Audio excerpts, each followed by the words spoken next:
Hello and welcome to another update video about Ethereum. With Ethereum, the rally continues. It is slowing down here. Certainly, we see some bearish divergences here on the chart. I mean, this is 30-minute. Let me go to the 1-hour chart. We do see here the price making obviously higher highs, the RSI making lower highs. Often happens towards the end of a trend, but doesn't mean the trend needs to be over yet.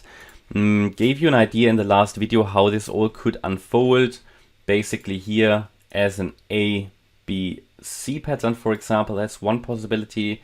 If we break below this C wave low, which is at 1524, then this pattern would become active. That's one idea. And the other idea was that what we are doing here at the moment is just here, let me think. Basically a 1-2 setup, and we would rally next in 3. But I start to believe this is, you know, there's just no confirmation for it. Yeah, I mean, I'm showing you here micro counts because not too much is going on in the bigger context.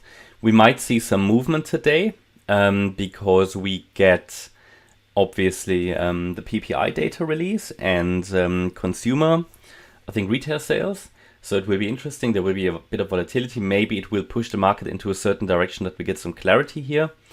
There are just, you know, if we are in this range, there are just various possibilities. Now try to keep it simple here. And my view is still that we can push higher as long as we're holding above 1390. Now I have still set my buy orders in this area because I believe this is an interesting trade setup. Just going in here is for me just not clear in terms of where does my risk sit and where's my reward, because I have no clear no clear vision really how this pattern really works out. I mean, there are 2, 3, 4, 5 different possibilities how I could label this. I could even say that all of the move down here was the A wave, the last high was the B wave, and we're now coming down in a C wave. Next, there could even be the possibility that I'm saying we made an A wave. We might be in some sort of triangle at the moment, sideways. There's so many possibilities. So I'd rather, I do show you some micro counts, but as I said in the last video, please don't treat them as, for sure. They can change. I think it's important to understand, what could sort of the micro counts be.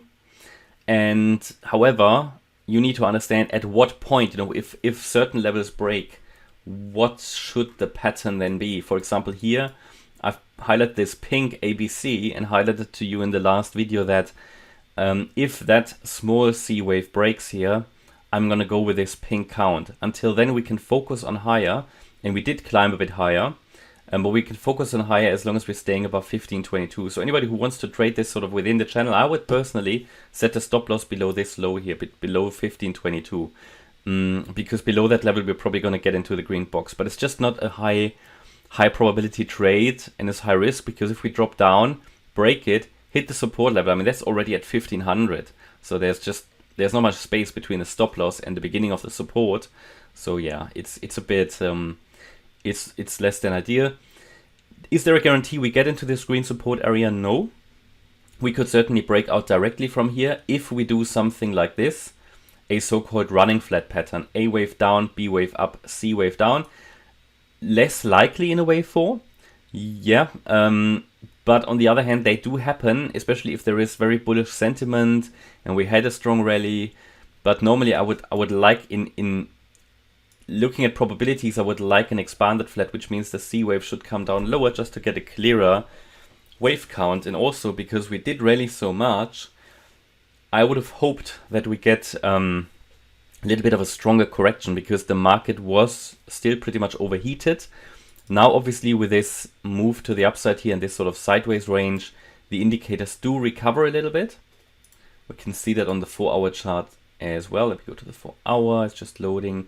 It's coming down a bit, not strongly. So with a nice C wave down into the green support area, it could bring the indicator down nicely on the RSI.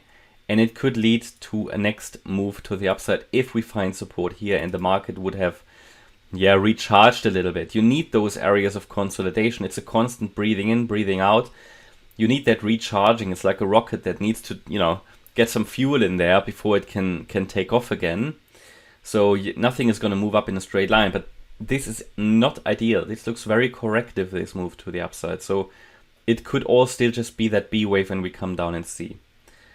If we break out of this channel to the upside, have a significant breakout, and I want to break out of the channel, that would indicate that the wave 5 here has already started, possibly into the region around 1780, maybe even higher. Yeah, that's how I see it. And a first indication that we are going higher would be a break above 1609. But then again, because we are now moving in a channel, that's not very helpful, because we can break above this last high and still get resistance here at this channel resistance ascending trend line. Yeah, so we really need a decisive breakout above the channel for a significant breakout. I'm still looking at one more high as long as we're holding 1390. That's why I set my buy orders here, stop loss below it. If they don't get filled, they don't get filled. That's why in parallel also DCA in this current bear market, just sort of to be covered. And yeah, that's my update about Ethereum. I hope you liked the update. If you did, please hit the like button, leave a comment and subscribe. And if you really like the content, then please check out the channel membership. Thanks a lot for watching. Bye bye.